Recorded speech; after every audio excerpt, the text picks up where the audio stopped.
Bismillahirrahmanirrahim. Assalamualaikum warahmatullahi wabarakatuh.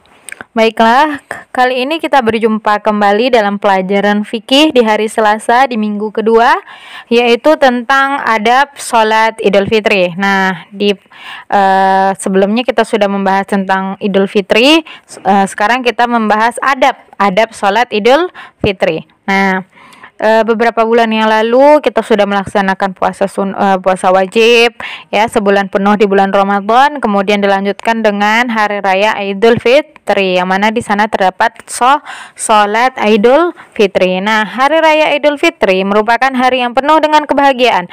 Kaum muslimin bergembira setelah sebulan penuh berjuang melawan hawa nafsunya dengan cara berpuasa. Lalu bagaimana seharusnya kita mengisi hari kemenangan ini? Nah, jadi dalam sholat Idul Fitri pun harus ada adab-adab yang kita kerjakan, dan itu sunnah ya. Sunnah itu berarti bila kita kerjakan kita mendapatkan pahala ya dalam mengerjakan sunnah tersebut. Nah, adab-adabnya apa? Yang pertama adalah mandi. Memakai minyak wangi ya.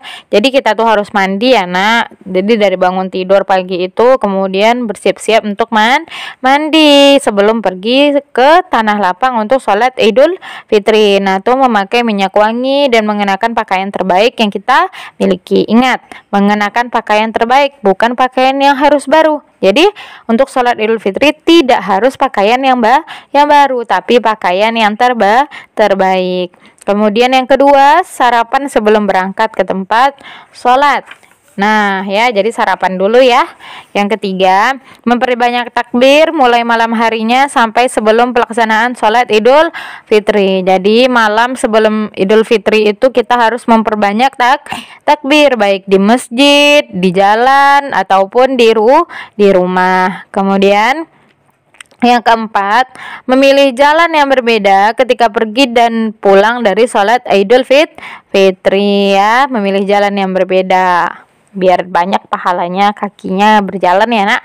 Kemudian sholat Idul Fitri hendaknya dilaksanakan di tanah lapang dan terbuka, kecuali jika ada halangan seperti hujan. Nah, ini sangat disunahkan ya, kita sholat Idul Fitri itu di tanah lapang yang terbuka ya. Tapi kalau misalnya hujan, gerimis, atau tidak memungkinkan untuk di tanah lapang, itu tidak mengapa dilakukannya di masjid. Kemudian yang keenam, saling mengucapkan kalimat tahniah, ucapan selamat kepada sesama muslim, yaitu kalimatnya apa? Taqabbalallahu minna wa minkum. Semoga Allah menerima amalan kami dan kalian. Nah, jadi kita disunahkan untuk mengucapkan kalimat selamat ini kepada sesama muslim yang kita temui ya, Nak.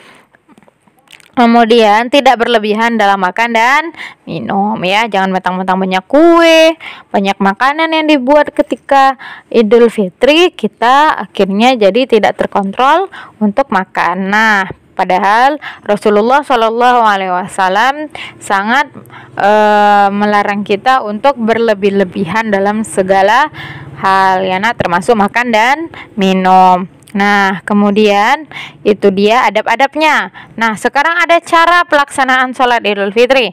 Nah, untuk melaksanakan sholat Idul Fitri itu ada cara pelaksanaannya.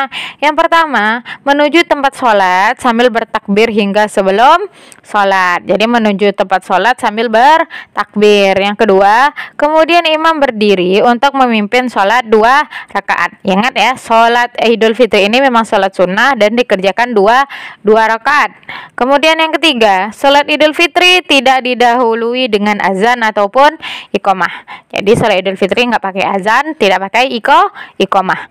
Kemudian yang keempat, pada rakaat pertama bertakbir sebanyak 7 kali. Ya, jadi takbirnya 7 kali.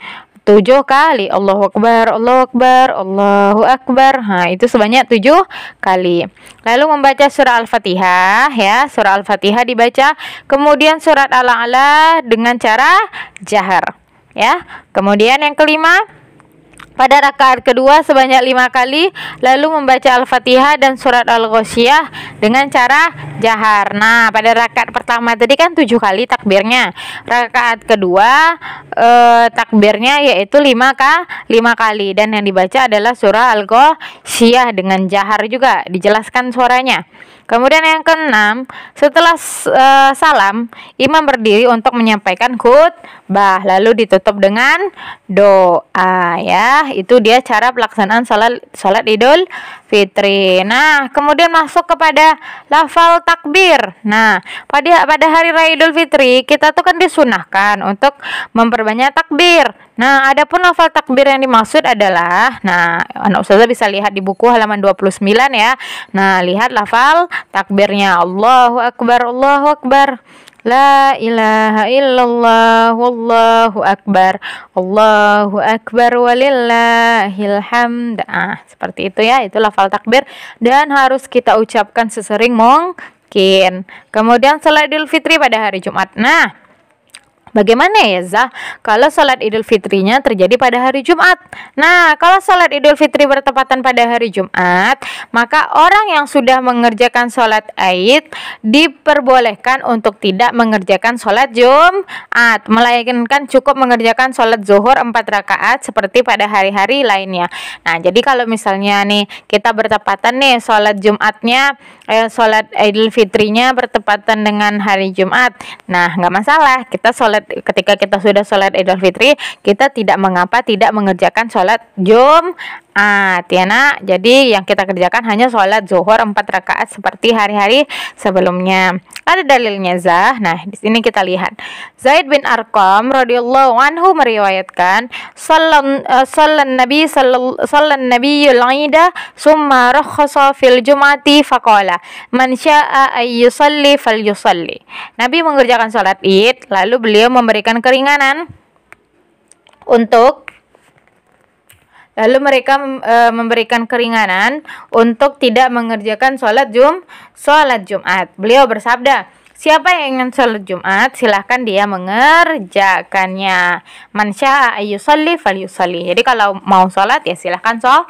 Tapi kalau tidak sholat juga tidak mengapa. Nah, meskipun demikian, orang yang sudah ditunjuk sebagai imam rawatib atau imam tetap pada suatu masjid, hendaknya tetap melaksanakan sholat Jumat karena dikhawatirkan ada kaum muslimin yang tetap ingin melaksanakan sholat Jumat. Ya nak, jadi boleh dipilih ya. Begitu kira-kira tentang adab-adab pada saat sholat Idul Fitri, yang mana ada adabnya, kemudian cara pelaksanaannya, lafal takbir, dan bagaimana kalau sholat Idul Fitri terjadi pada hari Jumat. Oke sayang, itu aja dari ustazah. Semoga anak ustazah bisa paham dan kerjakan latihan yang sudah diinstruksikan. Oke, assalamualaikum warahmatullahi wabarakatuh.